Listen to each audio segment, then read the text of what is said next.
ദൈവനാമത്തിന് മഹത്വമുണ്ടാകട്ടെ. വിശുദ്ധ ബൈബിളിൽ നമുക്ക് നൽകപ്പെട്ടിരിക്കുന്ന സുവിശേഷങ്ങളോ ലേഖനങ്ങളോ വെളിപാട് പുസ്തകമോ പഴയ നിയമത്തിൽ കാണുന്ന ദൈവീകമായിട്ടുള്ള രഹസ്യങ്ങൾക്ക് വിപരീതമായി വരുന്ന പാരമ്പര്യങ്ങളെ നമ്മൾ എങ്ങനെ കാണണം, എങ്ങനെയാണ് അത് നോക്കി കാണേണ്ടത് എന്നുള്ളതിനെക്കുറിച്ച് മുൻപ് നമ്മളൊരു വീഡിയോ ചെയ്തിരുന്നു. പല പാരമ്പര്യങ്ങളും കൃത്യമായ ഒരു രേഖകളുമില്ലാതെ മനുഷ്യർ കെട്ടിച്ചമച്ച പല കാര്യങ്ങളുമാണ് എന്നുള്ളത് പരിശോധിക്കുന്ന ഏതൊരു വ്യക്തിക്കും മനസ്സിലാക്കാൻ സാധിക്കുന്ന കാര്യമാണ്. അതുകൊണ്ടാണ് ഞാൻ പലപ്പോഴും വിശുദ്ധ ബൈബിൾ നമുക്ക് മുന്നോട്ട് വയ്ക്കുന്ന ദൈവിക രഹസ്യങ്ങളല്ലാതെ ഇതിന് വിപരീതമായി വരുന്ന പാരമ്പര്യങ്ങളെ എന്ന് കരുതി സോളാർ സ്ക്രിപ്ചറ എന്നൊരു സംഭവമല്ല നമ്മൾ ഫോളോ ചെയ്യാൻ ആഗ്രഹിക്കുന്നത്. ബൈബിളിലില്ലാത്ത യാതൊന്നും ഇല്ല എന്നല്ല, വിശുദ്ധ ബൈബിളിന് വിരുദ്ധമായ ഒരു കാര്യമാണ് നമ്മുടെ മുൻപിൽ വരുന്നതെങ്കിൽ നമ്മൾ എങ്ങനെയായിരിക്കും, എന്ത് മനോഭാവമാണ് അതിന് സ്വീകരിക്കേണ്ടത്? അപ്പസ്തോലന്മാർ പഠിപ്പിച്ചതിൽ നിന്നും വിരുദ്ധമായ ഒരു കാര്യം നമ്മുടെ മുൻപിൽ വരികയാണെങ്കിൽ അത് വിശ്വാസ രഹസ്യമായിട്ടോ സത്യമായിട്ടോ ഡോക്മയായിട്ടോ ഏത് തരത്തിൽ അത് നമ്മുടെ മുൻപിൽ പ്രചരിക്കുകയാണെങ്കിൽ അത് പാരമ്പര്യമെന്ന ഒരു പേരിൽ ആണ് വരുന്നത്. പലപ്പോഴും പാരമ്പര്യത്തിൻ്റെ ഉറവിടം എന്തെന്ന് ചോദിക്കുമ്പോൾ ഇവർക്ക് പറയാൻ സാധിക്കുന്നില്ല. എന്നാൽ നമ്മൾ ഇതിനു മുമ്പ് ചെയ്ത വീഡിയോയിൽ വളരെ വ്യക്തമായിട്ട് പറഞ്ഞിരുന്നു, എഴുതപ്പെട്ട പാരമ്പര്യങ്ങളും ലേഖനങ്ങളിലൂടെയും സുവിശേഷങ്ങളിലൂടെയും അപ്പസ്തോലന്മാർ വാമൊഴിയിലൂടെയും അനേക കാര്യങ്ങൾ പഠിപ്പിച്ചു. എന്നാൽ അതിൽ നിന്നും വിരുദ്ധമായ പലവിധ പാഷണ്ഡതകൾ അക്കാലത്ത് നിലവിൽ വന്നപ്പോഴാണ് അവർ കൃത്യമായി ദൈവസഭയ്ക്ക് ഒരു കാര്യം വേണമെന്ന് കണ്ടുകൊണ്ട് എഴുത്തുകളിലൂടെ, ലെറ്ററുകളിലൂടെ മുന്നറിയിപ്പ് കൊടുത്തത്. അതിനുശേഷം ഈ പാഷണ്ഡികൾ തന്നെ ലേഖനങ്ങൾ എഴുതുക, സുവിശേഷങ്ങൾ എഴുതുക, ഇങ്ങനെ വിരുദ്ധമായ പല പുസ്തകങ്ങൾ അക്കാലത്ത് പ്രചാരത്തിൽ ഇരുന്നപ്പോഴാണ് ഒരു കാനോൻ പോലും നിർണയിക്കേണ്ടി വന്നത്. ഇന്നതൊക്കെയാണ് ദൈവ നിവേശിതം, അപ്പസ്തോലികമായി പരിശുദ്ധാത്മ നിവേശികം എന്ന് അപ്പസ്തോലന്മാരുടെ പേരിൽ ഉള്ളത് തന്നെയായ പലതിനെയും തള്ളിക്കളയുകയാണ് അന്ന് ചെയ്തത്. അപ്പം ഇതൊക്കെ വരാനുള്ള കാരണം പല പാരമ്പര്യങ്ങളും തെറ്റാണ് എന്ന് അപ്പസ്തോലന്മാർ തന്നെ നമ്മളെ പഠിപ്പിച്ചു വച്ചിരിക്കുക. എന്നാൽ ഇന്ന് കാണുന്ന പല പാരമ്പര്യങ്ങളുടെയും ഉറവിടം എന്താണ് എന്ന് നിങ്ങളൊന്ന് പരിശോധിക്കേണ്ടതുണ്ട്. ഈ കഴിഞ്ഞ ദിവസം എൻ്റെ ഭവനത്തിൽ 2 എംപറർ എമ്മാനുവൽ കൾട്ട് ടീമുകൾ വന്ന് എൻ്റെ അമ്മയ്ക്കും ഭാര്യയ്ക്കും നൽകിയ ഒരു നോട്ടീസാണ്. അപ്പോൾ ഈ നോട്ടീസ് അവർ കൊടുക്കുമ്പോൾ അവർ വന്ന് ഞങ്ങൾ കത്തോലിക്കരാണ് എന്ന് പറഞ്ഞുകൊണ്ടാണ് അവർ വരുന്നത്. സ്വാഭാവികമായും മാതാവിൻ്റേതെന്ന് പറയപ്പെടുന്ന ഒരു ചിത്രമുണ്ട്, സ്ഥിരമായി നമ്മൾ ഉപയോഗിക്കുന്ന ഫാത്തിമയിലെ ആ ചിത്രമുണ്ട്. പരിശുദ്ധ ദൈവമാതാവിൻ്റെ മുന്നറിയിപ്പുകൾ എന്നാണ് ഇതിൻ്റെ ഹെഡിങ് തന്നെ കൊടുക്കുന്നത്. സുഭാഷിതങ്ങൾ അതിൻ്റെ 8-ാം അധ്യായം 32-33 വാക്യങ്ങൾ. ആകയാൽ മക്കളെ, എൻ്റെ വാക്കുകൾ ശ്രവിക്കുവിൻ, എൻ്റെ മാർഗങ്ങൾ പിന്തുടരുവിൻ, പിന്തുടരുന്നവർ ഭാഗ്യവാന്മാരാണ്. പ്രബോധനം കേട്ട് വിവേകികളായി തീരുന്നവൻ അതിനെ അവഗണിക്കരുത്. ഇത് കേൾക്കുമ്പോൾ തന്നെ ഇവരുടെ പ്രബോധനങ്ങൾ എന്താണ് എന്ന് ഒന്ന് ചോദിക്കും. ഇവർ പറയുന്നത് ഫാത്തിമയിൽ മാതാവ് പ്രത്യക്ഷപ്പെട്ട് പറഞ്ഞ വലിയ കാര്യങ്ങളാണ് ഞങ്ങൾ പറയുന്നത്, വലിയ വലിയ വെളിപ്പെടുത്തലാണ്. അതിനുശേഷം ഇവർ ഈ നോട്ടീസിൽ തന്നെ ഒരുപാട് കാര്യങ്ങൾ സഭയ്ക്ക് അനുകൂലവും എന്നാൽ സഭയ്ക്ക് പ്രതികൂലവുമായിട്ടുള്ള പല കാര്യങ്ങളും ഇതിനെക്കുറിച്ച് പറഞ്ഞിട്ടുണ്ട്. അതിൽ തന്നെ 6ാമത് പറഞ്ഞിരിക്കുന്ന ഒരു പ്രധാന പോയിന്റ്, മക്കളെ, റോമിൻ്റെ വിശ്വാസം നശിക്കും, എൻ്റെ പുത്രനെയും ദൈവത്തിൻ്റെ കൽപ്പനകളെയും തള്ളിക്കളഞ്ഞുകൊണ്ട് അത് അന്തിക്രിസ്തുവിൻ്റെ ഇരിപ്പിടമാകും. ഇതിനിവർ ഉപയോഗിക്കുന്ന കാര്യം 2 തെസ്സലോനിക്ക അതിൻ്റെ 2-ാം അധ്യായം 3-4 വാക്യങ്ങളാണ് ഇവരുടെ റെഫറൻസ് ആയിട്ട് കൊടുത്തിരിക്കുന്നത്. അവിടെ കാണാം വിശ്വാസം ഉപേക്ഷിക്കുന്ന ഒരു കൂട്ടത്തെക്കുറിച്ച്, അല്ലെങ്കിൽ വിശ്വാസം ഉപേക്ഷിക്കുക എന്ന് പറയുന്ന ഒരു സംഭവം. ഇവരതിനെ നേരെ കത്തോലിക്ക സഭയുമായി വ്യാഖ്യാനിച്ചുകൊണ്ട് പ്രത്യേകമായി ഇന്ന് പോപ്പിൻ്റെ അവിടെയുള്ള സകല കാര്യങ്ങളും, പ്രത്യേകിച്ച് റോമിലുള്ള അവിടുത്തെ ദേവാലയങ്ങളിലെ അന്യ ആരാധന വസ്തുക്കളെ കുറിച്ച് ഉള്ള വീഡിയോകൾ, അതിൻ്റെ ഫോട്ടോകൾ, ഇങ്ങനെയുള്ള കാര്യങ്ങൾ കാണിച്ചു കൊടുക്കുക.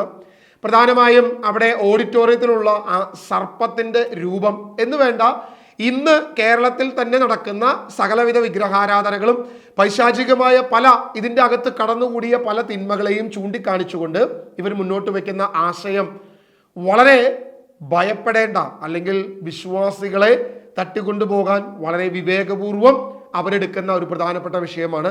അവരുപയോഗിക്കുമ്പോൾ POC ബൈബിൾ തന്നെ ഉപയോഗിക്കും. മാത്രമല്ല മാതാവിനെ കൂടുതലായി പ്രൊമോട്ട് ചെയ്തുകൊണ്ട് ജ്ഞാനമാണ് മാതാവ് എന്ന് പഠിപ്പിച്ചുകൊണ്ടാണ് ഇത്തരക്കാർ നമ്മുടെ ഭവനങ്ങളിൽ കയറുന്നത്. മാതാവിനോടുള്ള നമ്മുടെ ഏറ്റവും വലിയ സ്നേഹവും നമ്മുടെ വൈകാരികമായ ബന്ധവും ഒരു പരിധിവരെ ചൂഷണം ചെയ്യപ്പെടുകയാണ് ഇവിടെ ഉണ്ടാകുന്നത്.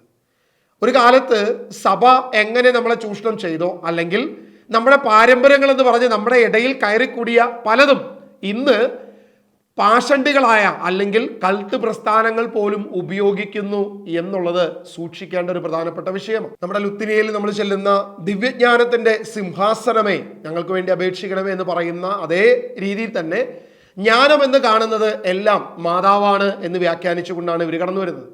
പലപ്പോഴും മാതാവിൻ്റെ സ്ഥാനത്തെ വളരെയധികം ഉയർത്തുക എന്നുള്ളത് മാത്രമാണ് ഇവരുടെ ഉദ്ദേശം. മാത്രമല്ല ഇതൊരു കൾട്ട് പ്രസ്ഥാനവുമാണ്. അപ്പം നമ്മുടെ മാതാപിതാക്കളുടെ അടുത്തേക്കോ നമ്മുടെ മക്കളുടെ അടുത്തേക്കോ അല്ലെങ്കിൽ അറിവില്ലാത്ത നമ്മുടെ ഏതെങ്കിലും ഭവനങ്ങളിലേക്കോ ഇത്തരം നോട്ടീസുമായി ആരെങ്കിലും വരുന്നുണ്ടെങ്കിൽ നിങ്ങൾ തിരിച്ചറിയുക, ഇത് കത്തോലിക്ക സഭയുമായി യാതൊരു ബന്ധമില്ലാത്തതാണ്. മാത്രമല്ല ഇതൊരു കൾട്ട് പ്രസ്ഥാനത്തിൻ്റെ പ്രധാനപ്പെട്ട അവരുടെ ഏറ്റവും വലിയ ഒരു കെണിയാണ് എന്ന് നിങ്ങൾ തിരിച്ചറിയുക. ഇനി ഈ പാരമ്പര്യങ്ങളൊക്കെ എവിടെ നിന്ന് വന്നു എന്നുകൂടെ നമ്മളൊന്ന് പരിശോധിക്കാൻ വേണ്ടി ഇന്നൊരു പുസ്തകം നമ്മളൊന്ന് പരിശോധിക്കുക. രഹസ്യ സുവിശേഷങ്ങൾ എന്ന് പറയുന്ന അപ്പോക്രീഫ സുവിശേഷങ്ങൾ.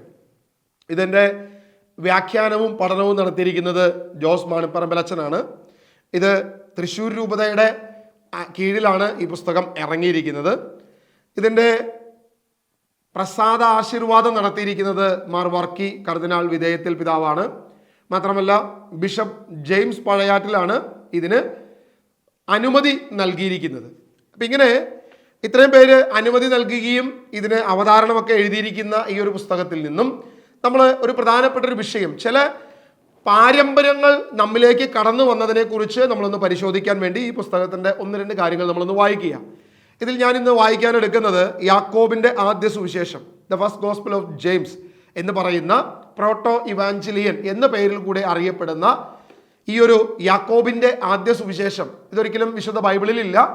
ഇത് അപ്പോക്രിഫൽ സുവിശേഷമായിട്ട്, അതായത് ആദിമസഭ തന്നെ ഇത് ഞാൻ നേരത്തെ പറഞ്ഞ പോലെ എഴുതപ്പെട്ട പല പാരമ്പര്യങ്ങളും ശരിയല്ല, കാനോനികമല്ല, ഇത് ദൈവവചനമല്ല എന്ന് പറഞ്ഞ് പുറന്തള്ളിയ, മാറ്റി നിർത്തിയ ഒരു സുവിശേഷത്തിൻ്റെ ഒരു പ്രധാനപ്പെട്ട ഭാഗമാണ് ഈ പറയുന്ന ജേക്കബിൻ്റെ സുവിശേഷം. ഇതിൻ്റെ ആദ്യം തന്നെ അച്ഛൻ ഇതിനെക്കുറിച്ചുള്ള വിശുദ്ധീകരണങ്ങൾ എഴുതുന്നത് ഇങ്ങനെയാണ്: യേശുവിൻ്റെ അമ്മയായ നസറത്തിലെ മറിയത്തിൻ്റെ മാതാപിതാക്കൾ ആരാണ്? യോവാക്കിം, അന്ന എന്നിവരാണ് മറിയത്തിൻ്റെ മാതാപിതാക്കളെന്ന് ക്രൈസ്തവർ വിശ്വസിക്കുന്നു. അവരുടെ തിരുനാളുകൾ കത്തോലിക്ക സഭ ജൂലൈ 6-ാം തീയതി ആഘോഷിക്കുന്നു. ബൈബിളിൽ അവരുടെ പേരില്ല. പിന്നെ എവിടെ നിന്നാണ് യോവാക്കിം, അന്ന എന്നീ ദമ്പതികളാണ് മറിയത്തിൻ്റെ മാതാപിതാക്കൾ എന്ന അറിവ് സഭയ്ക്ക് ലഭിച്ചത്? ഉത്തരം ഇതാണ്: യാക്കോബിൻ്റെ ആദ്യ സുവിശേഷം. ഇതൊരു രഹസ്യ സുവിശേഷമാണ്.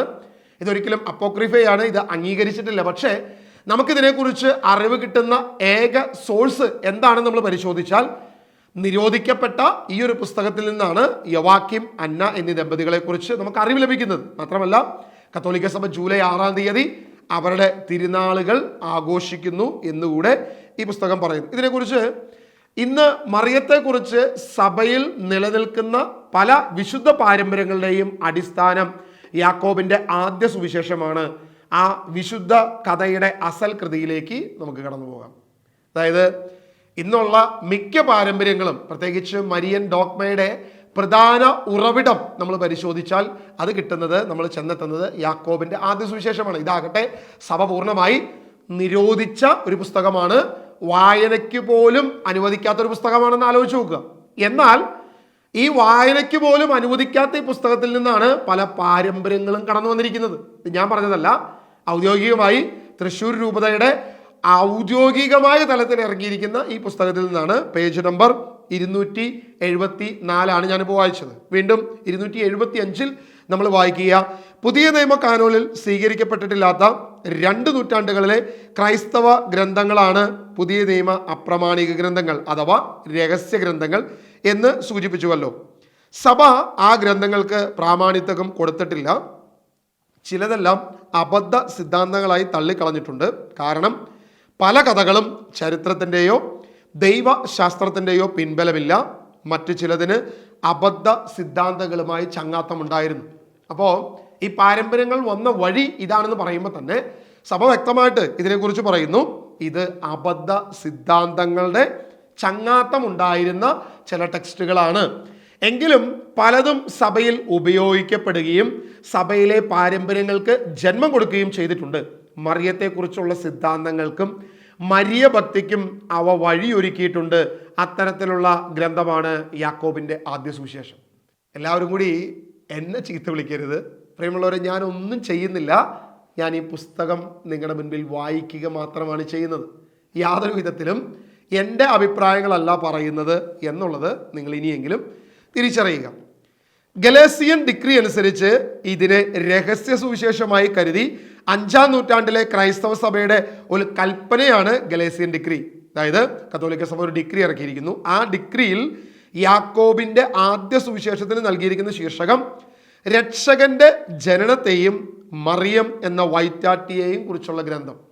അതായത് ഈ ഗ്രന്ഥത്തിന് 2 പേരുകളാണുള്ളത്. ഒന്ന്, രക്ഷകന്റെ ജനനത്തെയും മറിയം എന്ന വൈറ്റാട്ടിയെയും കുറിച്ചുള്ള ഗ്രന്ഥം. അപ്പോൾ ഈ പേര് അത് സ്വീകരിക്കുന്നുണ്ടോ? കാരണം ഇതിൽ വരുന്ന പല കാര്യങ്ങളും ഇന്ന് പറയുന്ന മരിയൻ ഡോക്മകൾക്ക് എതിരുമാണ്. അതായത് നമുക്ക് അനുകൂലമായ കാര്യങ്ങൾ പാരമ്പര്യം എന്ന് പറഞ്ഞ് ഈ പുസ്തകത്തിൽ നിന്നും സ്വീകരിക്കുമ്പോൾ തന്നെ ഈ വിഷയത്തിൽ എതിർ നിൽക്കുന്ന സകല കാര്യങ്ങളെയും നമ്മൾ തള്ളുകയാണ്. അപ്പോൾ മറിയം ഒരു വൈറ്റാട്ടി ആണെന്ന് ഈ പുസ്തകം പറയുന്നു. നിത്യ കന്യകയാണെന്ന് പറയുന്ന ചില ടെസ്റ്റുകൾ നടത്തിയതിനെ കുറിച്ച് ഈ പുസ്തകം പറയുന്നു.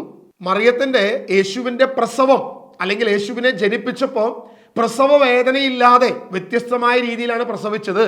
ഇത് മറിയം ദൂതനോട് ചോദിക്കുന്നുണ്ട്, ഞാൻ എങ്ങനെയായിരിക്കും പ്രസവിക്കുക, സാധാരണ സ്ത്രീകളെ പോലെയാണോ എന്ന് ചോദിക്കുമ്പോൾ അതിന് കൃത്യമായി മറുപടിയില്ല. അങ്ങനെയല്ല എന്ന് മാത്രം ദൂതൻ പറയുകയും പിന്നീട് പ്രസവ വേദനയില്ലാതെ ഒരു കുഴലിലൂടെ കടന്നുപോയ പോലെ, അതുകൊണ്ട് തന്നെ മറിയത്തിന്റെ കന്യാത്വം നഷ്ടപ്പെട്ടിട്ടില്ല എന്നൊക്കെ പറയുന്ന ഈ പുസ്തകത്തിലെ അനേക കാര്യങ്ങൾ നമ്മൾ എന്ത് ചെയ്തിട്ടില്ല, പല കാര്യങ്ങൾ സ്വീകരിക്കുകയും പലത് നമ്മുടെ തിയറട്ടിക്കലായിട്ടുള്ള കാര്യത്തിന് എതിരായതുകൊണ്ട്, പ്രത്യേകിച്ച് ശരീരം സ്വീകരിച്ചത് മാതാവിൽ നിന്നാണ് എന്ന വിഷയം വരുമ്പോൾ, അപ്പോൾ പ്രസവം വേദനയില്ലാതെയാണ് പ്രസവിച്ചതെങ്കിൽ അതൊരു പ്രശ്നമാകും. മാത്രമല്ല ഒരു വയറ്റാട്ടി എന്ന പേരിൽ വിളിച്ചത് അത് മറ്റൊരു പ്രശ്നമാകും. മൂന്നാമത് ഒരു നിത്യകന്യക എന്ന് പറയുമ്പോൾ അത് മറ്റൊരു തരത്തിൽ പ്രശ്നമാകും. ഇങ്ങനെ പല കാര്യങ്ങളും എന്ത് ചെയ്യുന്നില്ല, ഈ പുസ്തകത്തിൽ നിന്നുള്ളത് നമ്മൾ സ്വീകരിക്കുന്നില്ല. അതുകൊണ്ടാണ് ഈ ഒരു ഡിഗ്രി ഇറക്കി ഇതിനെ പൂർണ്ണമായി അവഗണിച്ചു എന്നുള്ളത് ഇവിടെ വ്യക്തമായിട്ട് എടുത്തു കൊടുത്തിരിക്കുക. ഈ ശീർഷകത്തിന് ഈ ഗ്രന്ഥത്തെക്കുറിച്ചുള്ള സഭയുടെ വിലയിരുത്തൽ നൽകിയിട്ടുണ്ട്. കാതോലികവും അപ്പസ്തോലികവുമായ റോമൻ സഭയ ഈ ഗ്രന്ഥത്തെ സ്വീകരിക്കുന്നില്ല എന്നാണ് ഈ കൽപ്പന. ചുരുക്കത്തിൽ ഗലേസിയൻ ഡിക്രി ഈ ഗ്രന്ഥത്തെ രഹസ്യമെന്ന് വിശേഷിപ്പിക്കുകയും ആരും വായിക്കരുതെന്ന് കൽപ്പന നൽകുകയും ചെയ്തു. ക്രിസ്തുവർഷം 492-96 കാലയളവിൽ സഭയുടെ മാർപ്പാപ്പയായിരുന്ന ഗലേസിയോസ് ഒന്നാമനാണ് ഈ ഡിക്രി പുറപ്പെടുവിച്ചത്. അതായത് ഇത് വായിക്കരുതെന്നും പറഞ്ഞു, ഇതിൽ നിന്നൊന്നും സ്വീകരിക്കരുതെന്നൊക്കെ പറഞ്ഞു. പക്ഷേ നമ്മുടെ പാരമ്പര്യങ്ങൾക്ക് നമുക്കാവശ്യമായ മരിയോളജിക്കൽ സംഭവത്തിൻ്റെ സകലത്തിനും ഈ പുസ്തകത്തിൽ നിന്ന് നമ്മൾ എന്ത് ചെയ്തിട്ടുണ്ട്, സ്വീകരിച്ചിട്ടുണ്ട്. എന്നാൽ മറ്റു പലതിനെയും നമ്മൾ എന്ത് ചെയ്യുന്നുണ്ട്, ബോധപൂർവം അതിനെ തള്ളിക്കളയുന്നു എന്നുള്ളതാണ്. അപ്പൊ എന്തുകൊണ്ട് വിശുദ്ധ ബൈബിളിന് വിരുദ്ധമായ ഒരു കാര്യം നമ്മൾ സ്വീകരിക്കരുത്, അത് തള്ളിക്കളയണം എന്ന് ഞാൻ പലപ്പോഴും പറയുന്നതിന്റെ കാരണം നിങ്ങളൊന്ന് തിരിച്ചറിയുക.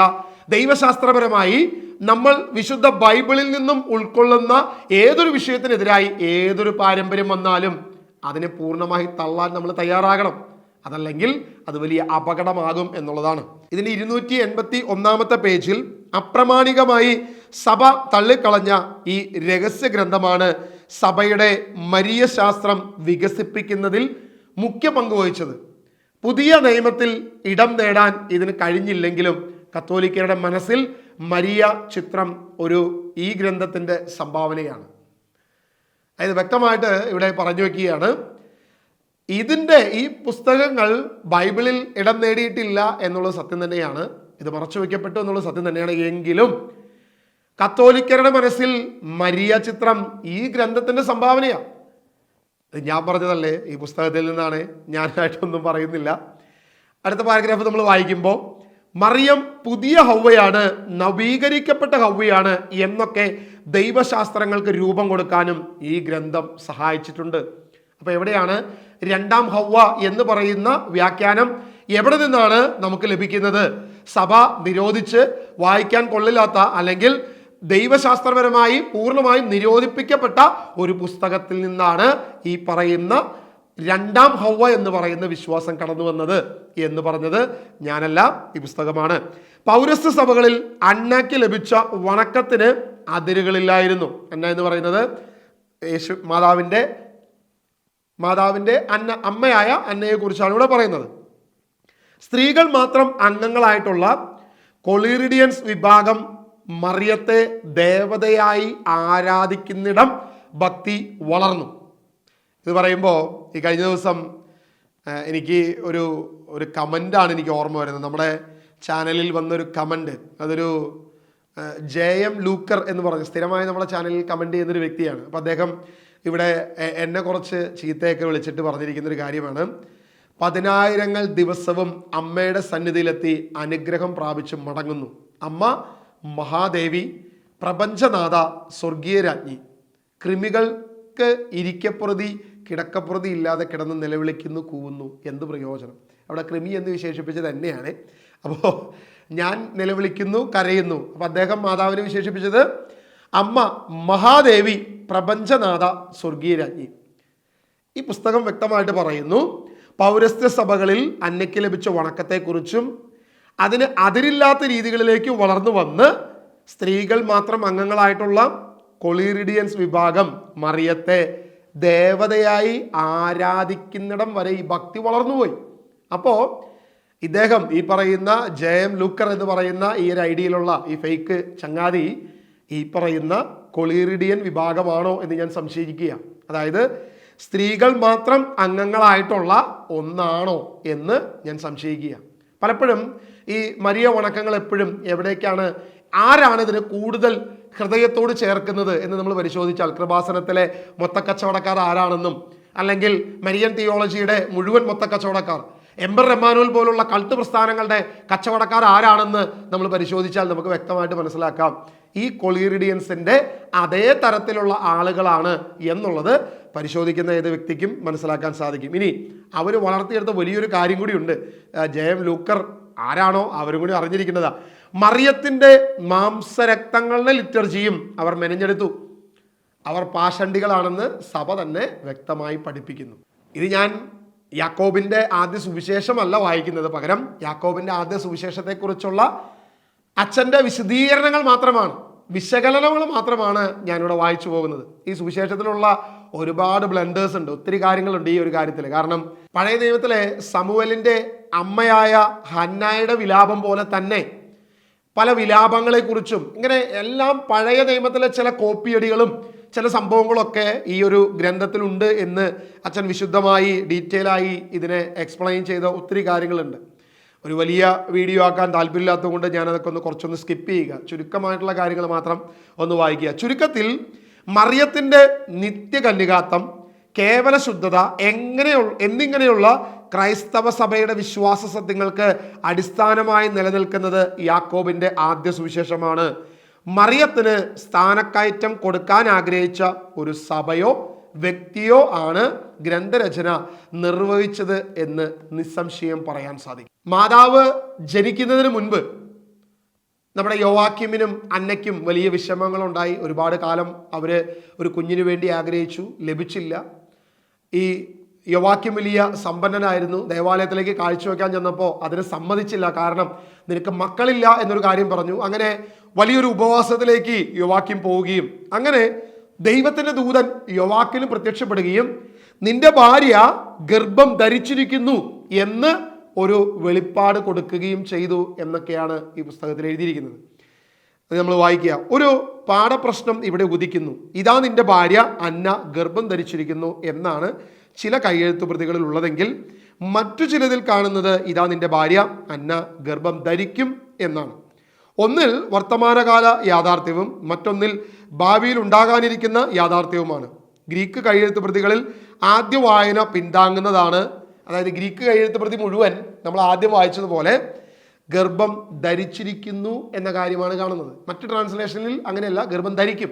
അപ്പോൾ ധരിച്ചിരിക്കുന്നു എന്നാണ് ദൂതൻ യോവാക്യമിനോട് പറയുന്നതെങ്കിൽ, യോവാക്യമേ നിന്റെ ഉപവാസം അവസാനിപ്പിച്ച് തിരിച്ചു ചെല്ലണം. അപ്പോൾ ഗർഭം ധരിച്ചിരിക്കുക. അപ്പോൾ ആ ഗർഭം നോർമലി യേശുവിനെ എങ്ങനെ മാതാവ് ഗർഭം ധരിച്ചോ അതുപോലെ തന്നെ ഒരു ദിവ്യഗർഭമായിട്ട് തന്നെയാണ് ഈ പുസ്തകം പറഞ്ഞു വയ്ക്കുന്നത്. യോവാക്യം മരുഭൂമിയിൽ നിന്നും ഭവനത്തിലേക്ക് തിരിച്ചു വരുന്നതിന് മുൻപ് അന്ന വിസ്മയകരമായി ഗർഭം ധരിച്ചിരിക്കുന്നു എന്ന് ഗ്രന്ഥകർത്താവ് പറഞ്ഞു വെക്കുന്നു. ഇങ്ങനെയാണെങ്കിൽ അന്ന മറിയത്തെ ഗർഭം ധരിച്ചത് മറിയം യേശുവിനെ ഗർഭം ധരിച്ച രീതിയിലാണ്. ഈ പുസ്തകം തന്നെ പറഞ്ഞേക്കാണ്, ഞാനൊന്നും പറയുന്നില്ലേ. രണ്ടാം വായന മറിയത്തിൻ്റെ നൈർമല്യത്തെ വാനോളം പുകഴ്ത്തുകയാണ് ഈ വിസ്മയ കഥയിലൂടെ ലക്ഷ്യമിടുന്നത്.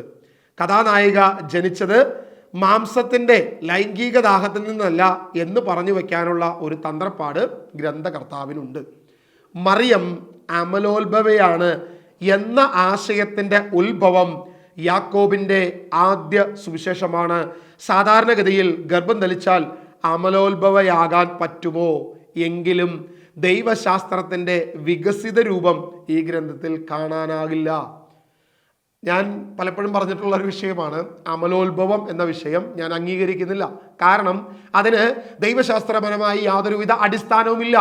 മനുഷ്യരുടെ വൈകാരികമായ തലമാണ് അതിൻ്റെ പിൻബലം. നിങ്ങൾ ശ്രദ്ധിച്ചു നോക്കുക, ആദ്യ നൂറ്റാണ്ടുകളിൽ കടന്നു വന്ന ഒരു പാഷണ്ഡ പാരമ്പര്യമാണ് ഇതിൻ്റെ പിൻബലം എന്ന് ഞാനല്ല പറഞ്ഞത്, ഈ പുസ്തകം തന്നെ പറഞ്ഞു വച്ചിരിക്കുകയാണ്. നിങ്ങൾ ശ്രദ്ധിക്കണേ, ഇതിന് ആശീർവാദം കർമ്മം നിർവഹിച്ചത് മാർ വർക്കി കർദിനാൾ വിധേയത്തിലാണ്. ഇതിന് അനുമതി നൽകിയത് ബിഷപ്പ് ജെയിംസ് പഴയാട്ടിലച്ചനാണ്.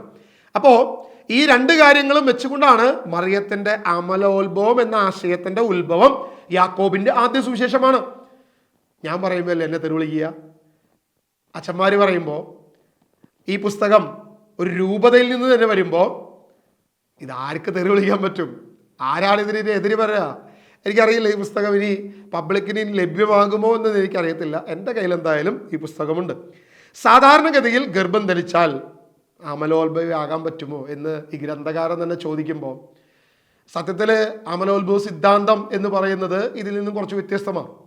യേശുക്രിസ്തുവിൻ്റെ രക്ഷയിലൂടെ മറിയം മുന്നാസ്വാദനം എന്നൊക്കെ പറഞ്ഞിട്ടാണ് ആ കഥ നമ്മളങ്ങനെ കൊണ്ടുപോകുന്നത്. എന്നാൽ ഇതിന് യാതൊരുവിധ അടിസ്ഥാനവുമില്ല എന്നുള്ളതാണ് സത്യം. യാക്കോബിൻ്റെ ആദ്യ സുവിശേഷത്തിൽ അതിൻ്റെ 11-ാം അധ്യായം 6-ാം വാക്യം, ഈ ചോദ്യം കഴിഞ്ഞ് മറിയം വീണ്ടും ചോദിച്ചു, എല്ലാ സ്ത്രീകളും പ്രസവിക്കുന്നത് പോലെ ആയിരിക്കുമോ ഞാനും പ്രസവിക്കുന്നത്? മറിയത്തിന് ലഭിക്കുന്ന ഉത്തരം അല്ല എന്നാണ്. എന്നാൽ പിന്നെ എങ്ങനെയാണ് പ്രസവിക്കുക എന്ന വിശദാംശം ഈ ഘട്ടത്തിൽ നൽകുന്നില്ല. പ്രസവ വേദനയില്ലാതെയാണ് മറിയം യേശുവിനെ പ്രസവിച്ചത് എന്ന നിഗമനത്തിലെത്തിയത് ഈ പരാമർശത്തിൽ നിന്നാണ്. ഇന്ന് ഒരു ദൈവശാസ്ത്രജ്ഞനും ഈ നിർദ്ദേശം അംഗീകരിക്കുന്നില്ല. അതായത് ഈ പുസ്തകം പറയുന്നത് പ്രസവ വേദനയില്ലാതെ മറിയം പ്രസവിച്ചു എന്ന കാര്യങ്ങളൊക്കെയാണ് ഇതിനകത്ത് പറഞ്ഞു വയ്ക്കുന്നത്. സമയ ചുരുക്കം മൂലം ഞാനും ചുരുക്കുകയാണ്. ഇതിൻ്റെ 298-ാമത്തെ പേജ്, അതായത് ഇതിനെക്കുറിച്ചുള്ള വിശകലനങ്ങളുടെ അവസാന പേജിലേക്ക് നമ്മൾ കടക്കുകയാണ്. മരിയ ഭക്തിയാണ് യാക്കോബിൻ്റെ ആദ്യ സുവിശേഷത്തിൻ്റെ ഒരു കേന്ദ്ര ലക്ഷ്യം.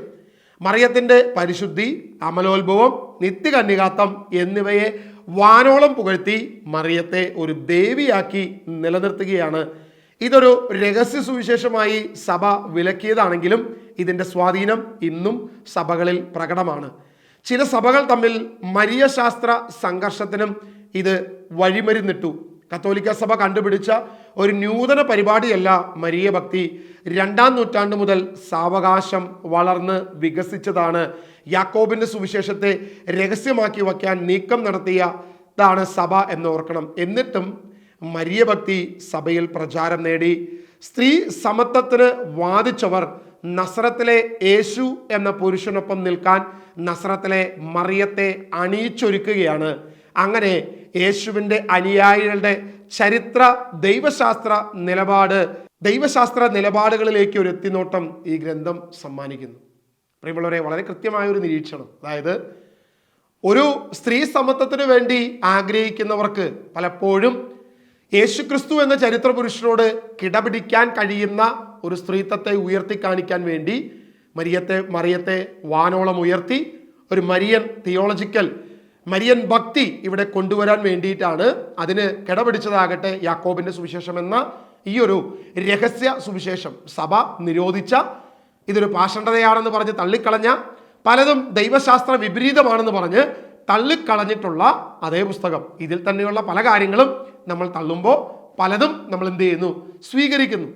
ഒരു ഇരട്ടത്താപ്പ് നമ്മൾ ഈ കാര്യത്തിൽ എടുക്കുന്നു. മറ്റൊരു ഗ്രന്ഥത്തിൽ സൂചിപ്പിച്ചതുപോലെ ഭാവനാത്മക പരിശുദ്ധ കഥ എന്ന് വിളിക്കാവുന്ന ഒരു ഗ്രന്ഥമാണിത്. സഭയുടെ ഔദ്യോഗിക രേഖകളിൽ ഇതിന് വിലക്കുണ്ടെങ്കിലും മറിയത്തെക്കുറിച്ചുള്ള ഐതിഹ്യ നിർമ്മാണത്തിൽ ഇപ്പോഴും സ്വാധീനം ചെലുത്തുന്ന ഗ്രന്ഥമാണ് ഇത്. ഉദാഹരണമായി മരിയ വാൾത്തോർത്തയുടെ ദൈവമനുഷ്യൻ്റെ സ്നേഹഗീത ഒരു ഉദാഹരണമാണ്. മറിയത്തിൻ്റെ ജീവചരിത്രം എഴുതുന്നവർക്കും മുഖ്യ സ്രോതസ് ഈ ഗ്രന്ഥം തന്നെയാണ്. പ്രിയമുള്ളവരെ, നമ്മൾ തിരിച്ചറിയുക, നമ്മൾ വാനോളം പുകഴ്ത്തി അല്ലെങ്കിൽ സ്വർഗത്തിൻ്റെ രാജ്ഞിയെന്നും ബോധജ്ഞാനത്തിൻ്റെ സിംഹാസനമെന്നും ഇങ്ങനെ വേണ്ടുവോളും നമുക്ക് കൊടുക്കാവുന്നതിലും വലിയ സ്ഥാനങ്ങളെല്ലാം കൊടുത്ത് മാതാവിനെ ഇങ്ങനെ വാനോളം പുകഴ്ത്തുമ്പോൾ ഇതിൻ്റെ എല്ലാം പുറകിൽ ഒരു ചരിത്രം കിടപ്പുണ്ട്. സത്യം എത്ര ഒളിച്ചു വെച്ചാലും അത് മറനീക്കി പുറത്തു വരും. സത്യം പുറത്തു വന്നുകൊണ്ടേയിരിക്കും. ഇതാ ചില സത്യങ്ങൾ, ഇതിൻ്റെ പാരമ്പര്യത്തിൻ്റെ ഉറവിടം എവിടെയാണ് എന്നുള്ള സത്യം സഭ തന്നെ പുറത്തു വിട്ടിരിക്കുന്നതാണ് ഇന്ന് ഞാൻ നിങ്ങളുടെ മുൻപിൽ വായിച്ചു കേൾപ്പിക്കുന്നത്. ഞാനായ ഒരു അഭിപ്രായം പറയുകയല്ല, ഈ പുസ്തകം നിങ്ങളുടെ മുൻപിൽ വായിച്ചു കേൾപ്പിക്കുക. ആർക്കു വേണമെങ്കിലും ഈ പുസ്തകം പരിശോധിക്കാം. അവസാനത്തെ പാരഗ്രാഫ് വായിക്കുമ്പോൾ മറിയത്തിൻ്റെ മാതാപിതാക്കൾ യോവാക്കിം, അന്ന എന്നിവരാണ് എന്നതും ഗ്രന്ഥകർത്താവിൻ്റെ കണ്ടുപിടുത്തമാണ്. ലോക പ്രശസ്തിയാർജിച്ച കുറെ ഐതിഹ്യങ്ങളും മത്തായിയുടെയും ലൂക്കായുടെയും സുവിശേഷങ്ങളിൽ നിന്ന് കണ്ടെത്തിയ വിഭവങ്ങളും ചേർത്ത് വെച്ച് മരിയ ശാസ്ത്രത്തെ നിറം പിടിപ്പിച്ച് എഴുതിയിരിക്കുകയാണ് ഈ രഹസ്യ സുവിശേഷത്തിൽ. ഇത് കത്തോലിക്ക സഭ സ്വീകരിക്കണമായിരുന്നോ? ഒരു ചോദ്യചിഹ്നമാണ്. ഇത് സാധാരണക്കാർ വായിച്ച് വഴി തെറ്റാതിരിക്കാൻ സഭ വിലക്കിയത് ന്യായമല്ല എന്നുണ്ടോ? വീണ്ടും ചോദ്യചിഹ്നം. എന്നിട്ടും ആളുകൾ വായിക്കുന്നു. അവർ വായിക്കുമ്പോൾ ഓർത്തിരിക്കേണ്ട സംഗതികൾ എന്തെന്ന് ഓർമ്മപ്പെടുത്തുകയാണ് ബിബ്ലിയയുടെ ഈ ഉദ്യമ ലക്ഷ്യം. ഈ പുസ്തകത്തിന് ലക്ഷ്യമുണ്ട്. നിങ്ങൾ ഈ വായിക്കുമ്പോൾ, ഈ പാരമ്പര്യങ്ങൾ വിശ്വസിക്കുമ്പോൾ ഈ കാര്യത്തെക്കുറിച്ച് നിങ്ങൾ ബോധവാന്മാരാകണം എന്നുള്ളതാണ് ഈ പുസ്തകത്തിൻ്റെ ലക്ഷ്യം. എൻ്റെയും ലക്ഷ്യം അത് തന്നെയാണ്. ഇത്തരം വിശ്വാസങ്ങൾ നമ്മൾ സ്വീകരിക്കുമ്പോൾ അതിന് എത്രത്തോളം ദൈവികമായ പാരമ്പര്യങ്ങളുണ്ട്, ദൈവത്തിൽ നിന്നാണോ എന്നുകൂടെ നിങ്ങൾ പരിശോധിക്കണം എന്ന് മാത്രമാണ് എൻ്റെ ലക്ഷ്യം. ഇത്തരം പാരമ്പര്യങ്ങളെ വളർത്തി അല്ലെങ്കിൽ ഊതിപ്പെരിപ്പിച്ച് കഥയാക്കി വീർപ്പിച്ചതിൽ നിന്നും നമുക്ക് ലഭിച്ചിരിക്കുന്നത് ഈ പറയുന്ന എംപറർ എമ്മാനുവൽ എന്ന് പറയുന്ന പോലെയുള്ള കൾട്ട് പ്രസ്ഥാനങ്ങൾ മാത്രമാണ്. അതായത് ഞാൻ പലപ്പോഴും ഈ എംപറർ എമ്മാനുവൽ എന്ന് പറയുന്നത് കത്തോലിക്ക സഭ തന്നെ വളർത്തിയെടുത്ത ഒരു കൾട്ട് പ്രസ്ഥാനമാണ്, പൊന്നാറയുടെ കൾട്ട് പഠനമാണ് എന്ന് പറയുന്നതിൻ്റെ അടിസ്ഥാനം ഇങ്ങനെ ഊതിപ്പെരിപ്പിച്ച കഥകളുടെ അടിസ്ഥാനമായതുകൊണ്ട് തന്നെയാണ്. അതുകൊണ്ട് നമ്മൾ തിരിച്ചറിയുക, നമ്മൾ ഇതിനെ ഉപേക്ഷിക്കേണ്ട കാലം എത്രയോ അതിക്രമിച്ചു. ഇവിടെ വന്ന, ഈ ഭവനത്തിൽ വന്ന ആ ചേട്ടൻ പറഞ്ഞത് 35,000 കുടുംബങ്ങൾ. ഈ 35,000 കുടുംബങ്ങൾ എവിടെ നിന്നാണ് പോയിരിക്കുന്നത്? ഏതെങ്കിലും പെന്തക്കോസ്ത് സഭയിൽ നിന്ന് പോയെന്ന് ഞാൻ വിശ്വസിക്കുന്നില്ല. ഏതെങ്കിലും മറ്റ് സഭകളിൽ നിന്ന് പോയി എന്ന് ഞാൻ ചിന്തിക്കുന്നില്ല. ഒരുപക്ഷെ കുറച്ച് വിജാതിയിലുണ്ടായിരിക്കാം. എങ്കിലും കത്തോലിക്ക സഭയിൽ ആയിരിക്കുന്ന കുഞ്ഞാടുകളുടെ കുടുംബങ്ങളാണ് അതിൽ കയറിയിരിക്കുന്ന ഭൂരിഭാഗവും എന്ന് നമ്മൾ തിരിച്ചറിയുമ്പോൾ ഇത്തരം തിന്മകൾക്കെതിരെ ഞാൻ എന്തുകൊണ്ട് ശബ്ദമുയർത്തുന്നു എന്ന് നിങ്ങൾക്ക് മനസ്സിലാക്കാവുന്നതേ ഉള്ളൂ. യേശുവിൻ്റെ അമ്മ മാതാവിനെ ഏതെങ്കിലും വിധത്തിൽ അവഹേളിക്കുന്ന ഇത്തരം കെട്ടിച്ചമച്ച കഥകൾ അല്ലെങ്കിൽ മാതാവിനെ ഒരു ദൈവമാക്കി മാറ്റുന്ന, ഒരു ദേവതയാക്കി മാറ്റുന്ന തരത്തിൽ ഇങ്ങനെ മനുഷ്യനുണ്ടാക്കിയ ഊതിപ്പെരിപ്പിച്ച കഥകൾ ഇനിയെങ്കിലും നമ്മൾ ഉപേക്ഷിക്കാൻ തയ്യാറാകണം. സ്വർഗത്തിലിരിക്കുന്ന യേശുവിൻ്റെ അമ്മ മാതാവിനെ ഏറ്റവും സ്നേഹത്തോടെ ബഹുമാനിക്കുകയും ഏറ്റവും സ്നേഹത്തോടെ കരുതുകയും ചെയ്തുകൊണ്ട് നമുക്ക് ക്രിസ്തീയ വിശ്വാസത്തിലൂടെ കത്തോലിക്ക സഭയിലൂടെ തന്നെ മുന്നോട്ട് പോകാം. എന്നാൽ സഭ തന്നെ ഇതിനെ നിരോധിക്കുകയും മാറ്റുകയും ചെയ്തു. എന്നാൽ കാലാന്തരത്തിൽ ചില വ്യക്തികളുടെ ആഗ്രഹത്തിനും പണസമ്പാദനത്തിനും ഇത് വീണ്ടും പുറത്തെടുക്കുകയും പൊടി തട്ടി അതിൽ നിന്നും പലതും പാരമ്പര്യങ്ങളെന്ന് വ്യാജേന തിന്മകളെ, തെറ്റുകളെ, വ്യാജങ്ങളെ പ്രചരിപ്പിക്കുകയും ലോകത്തോട് പറയുകയും ചെയ്തതാണ് പലതിൻ്റെയും അടിസ്ഥാനമെന്ന് ഈ പുസ്തകം സാക്ഷ്യപ്പെടുത്തുന്നു. അത് ഞാൻ നിങ്ങളുടെ മുൻപിൽ വായിച്ചു കേൾപ്പിച്ചു എന്ന് മാത്രം. നിങ്ങൾ ഇതിൽ നിന്നും ഒരു നിർണായകമായ തീരുമാനത്തിലേക്ക് എത്തുക. അതിനുശേഷം താല്പര്യമുള്ളവർക്ക് ഈ പുസ്തകം വായിക്കാം, ഈ പുസ്തകം വാങ്ങിക്കാം. അതിനുശേഷം എന്നെ തെറി വിളിക്കാം, എന്നെ ചീത്ത വിളിക്കാം, പെന്തക്കോസ്തൊന്ന് മുദ്ര കുത്താം, ഏതൊക്കെ തരത്തിൽ വേണമെങ്കിലും നിങ്ങൾക്ക് ഇഷ്ടമുള്ളത് സ്വീകരിക്കാം എന്ന് മാത്രം പറഞ്ഞു വെച്ചുകൊണ്ട് ഞാൻ നിർത്തുന്നു. ആത്മാവിലും സത്യത്തിലും ദൈവത്തെ ആരാധിക്കുന്ന, പാരമ്പര്യങ്ങളിലൂടെ കടന്നു വന്ന തിന്മകളെ മായ്ച്ചുകൊണ്ട് അതെനിക്ക് വേണ്ട എന്ന് പറയാൻ ചങ്കൂറ്റം കാണിക്കുന്ന ക്രിസ്തീയ വിശ്വാസികൾ ഇനിയെങ്കിലും സഭയിൽ ഉണ്ടാകട്ടെ എന്ന് ഞാൻ പ്രാർത്ഥിക്കുന്നു, ആഗ്രഹിക്കുന്നു, നിർത്തുന്നു. ദൈവം എല്ലാവരെയും അനുഗ്രഹിക്കട്ടെ.